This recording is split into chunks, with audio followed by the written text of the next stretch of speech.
So the fact is, relationships can be agonizing. There's no greater pain, I think, than alienation.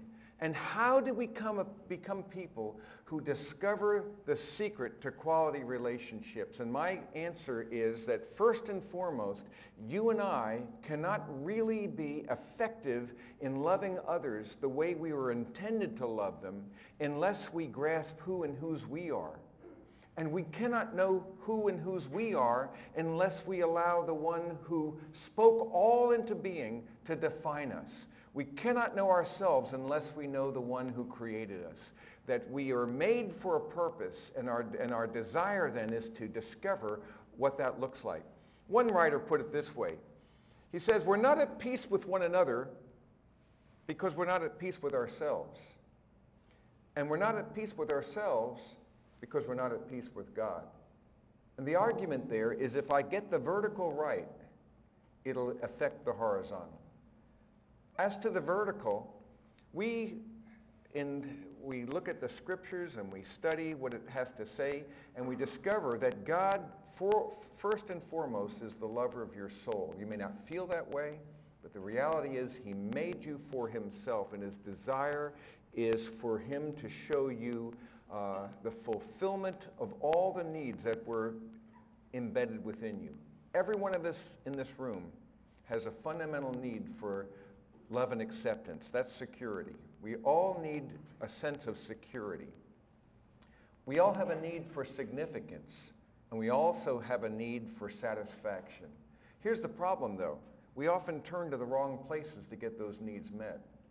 For security, we often turn to people and hope that they will give us the unconditional love and acceptance we long for, and yet we discover that they're going to let us down and we're going to let them down.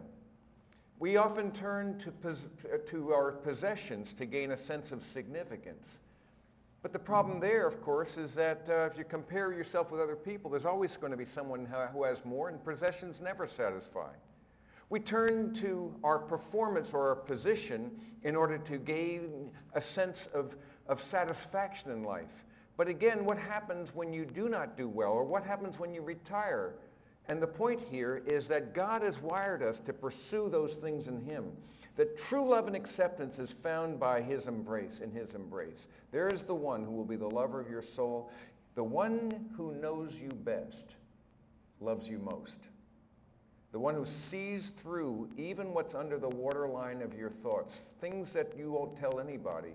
He's the one who knows that, and yet he still accepts and wants you, wants to have a relationship. In fact, so much that he went through the ultimate exercise to do that, the ultimate extreme, by actually taking our role upon him. And the one who deserved that alienation, the love of God, receives the alienation. He receives our sin.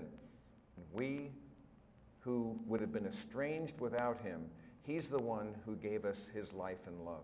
The idea here is there's a mystery, that God wants us so much he'll go to desperate measures to get us. He's the one who pursues us. We all know this verse, or if you know one verse in the Bible, you probably know John 3:16. I have a suspicion. For God so loved the world that what did he do? He didn't just say it, he gave. And the idea is that God's love is expressed in actual giving, of sacrifice, of pursuing. And he calls us, and his desire for us is to pursue him. And that the one thing most important about you is whether you are seeking him or not. I tell people that either those people, there are some people who will seek God, there are other people who seek to avoid him, and both will be successful in the end. But his desire is for us to pursue him.